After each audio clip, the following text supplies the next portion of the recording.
Hello, welcome back to our channel. So, last time we left off with Cameron bringing that heavenly tree to life, right? Well, today we're going to see the incredible fallout from that. This otherworldly power, it's about to reshape everything, not just the mountain, but Cameron himself. So first up, the mountain's rebirth. We're going to dive right into how this tree's energy just starts to completely remake the world around it. And the changes, well, it's instant. It's magical. You've got flowers that don't just bloom, they actually wilt and then are reborn, but like way more vibrant than before.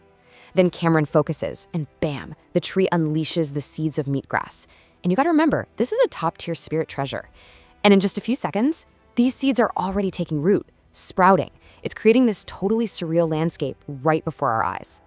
And get this, that whole incredible transformation, that used up half of the tree's insane power.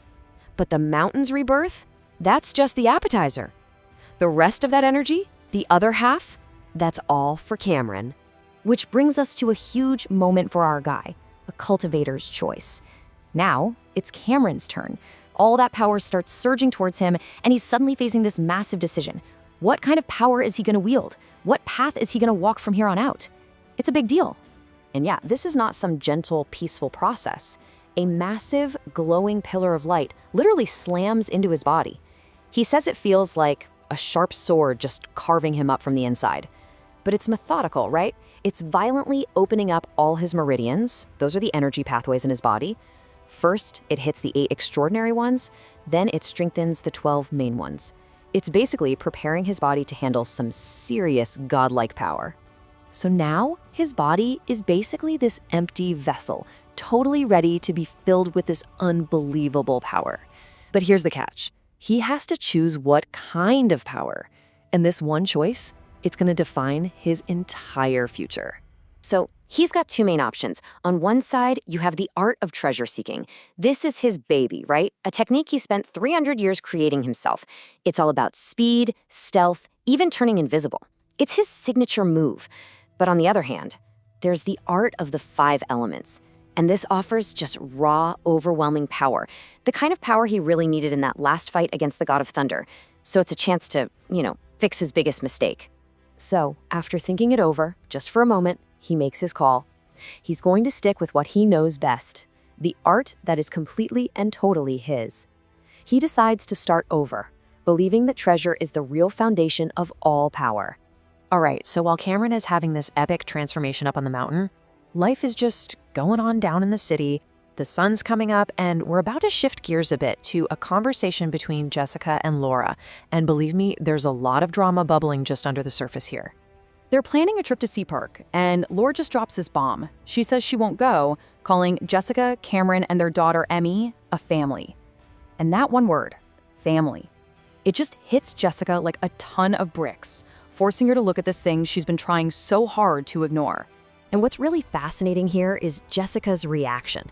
I mean, this is a woman who is always calm, always in control, but Cameron, he just consistently throws her for a loop. He stirs up all these feelings in her that she just can't figure out. Of course, her immediate reaction is denial. She tells herself, it's not love. No way. She's convinced it's just a complication. He's Emmy's dad, and that's it.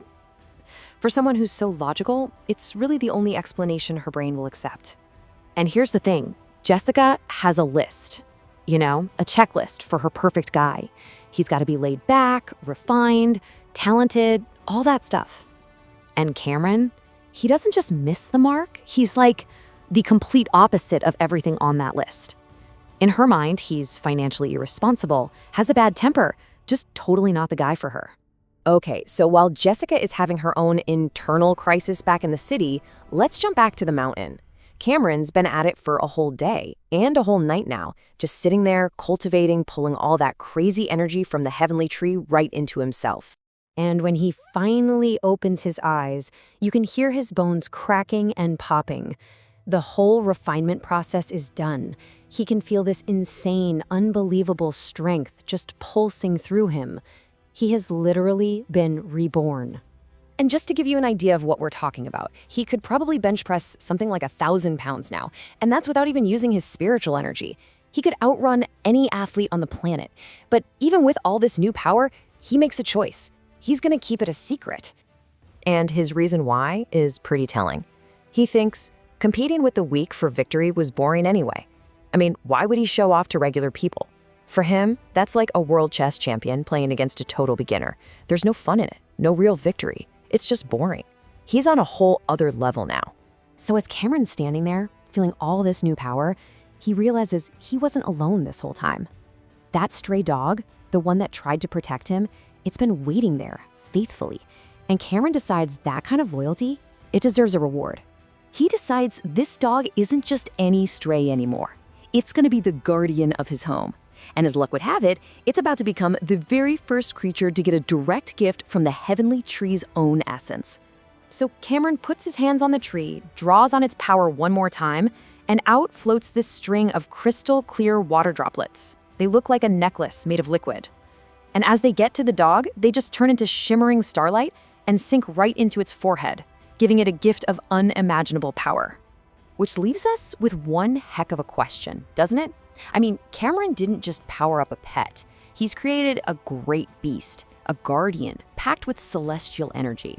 So what happens when a creature like that is let loose in our normal, mortal world?